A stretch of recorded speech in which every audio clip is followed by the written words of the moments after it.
மன்னிப்பு கடிதத்தை கொடுத்து அவர்கள் வரும் பொழுது அன்றைய தினம் போயஸ் கார்டனில் நானும் இருந்தேன், பார்த்தேன், நடந்த நிகழ்வுகளையும் பார்த்தேன். வந்தார், ஸ்கார்பியோ காரில் வந்தார், வீட்டின் கதவுக்கு அருகே புரட்சி தலைவி அம்மா அவர்களின் ஆசியை பெற்றால் உள்ளே சென்றார்கள். என் போன்றவர்களுக்கு வருத்தம் அப்போது இருந்தது. அப்பொழுது புரட்சி தலைவி அம்மா அவர்கள் 5 பேரை அழைத்தார்கள். வீட்டு மாடிக்கு வாருங்கள் என்று சொல்லி 5 பேரை அழைத்து ஒவ்வொருவராக பார்த்தார்கள்.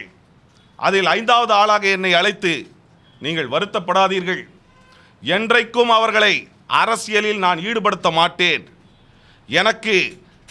நான் முதலமைச்சராக ஆகுவதற்கு பெங்களூரில் இருந்து சதி செய்து அவர்கள் அனைவரும் சேர்ந்து என்னை முதலமைச்சர் பதவியிலிருந்து நீக்கிவிட்டு தாங்கள் முதலமைச்சராக வர வேண்டும் என்று சதி செய்தார்களே, அதை நான் மறக்கவில்லை. ஆனால் எனக்கு ஒரு உதவியாளர் தேவை. ஆகவேதான் அவர்களை வர சொல்லியிருக்கின்றேன் என்று அன்றைய தினம் புரட்சி தலைவி அம்மா அவர்கள் என்னிடம் தெரிவித்தார்கள்.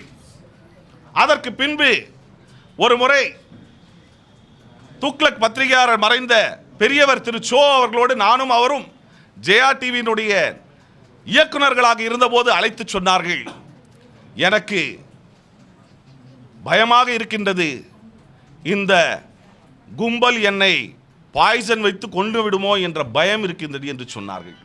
2011ஆம் ஆண்டு டிசம்பர் 19ற்கு முன்னால் ஒரு வார காலத்திற்கு முன்பு தலைமைச் செயலகத்தில் புரட்சி தலைவி அம்மா அவர்கள் என்னை அழைத்து அன்றைய தினம் 45 நிமிடங்கள் என்னோடு பேசினார்கள்.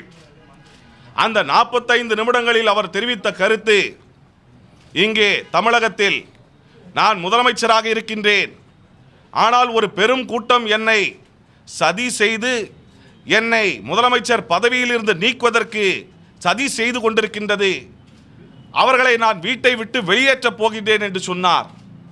அன்றைய தினம் இதய தெய்வம் புரட்சி தலைவி அம்மா அவர்கள் தெரிவித்த அந்த கருத்துக்களின் அடிப்படையில் டிசம்பர் 19ஆம் தேதி அனைத்து குடும்ப உறுப்பினர்களோடு சேர்த்து திருமதி வி.கே. சசிகலா அவர்களை நீக்கினார்கள், கழகத்திலிருந்து வெளியேற்றினார்கள்.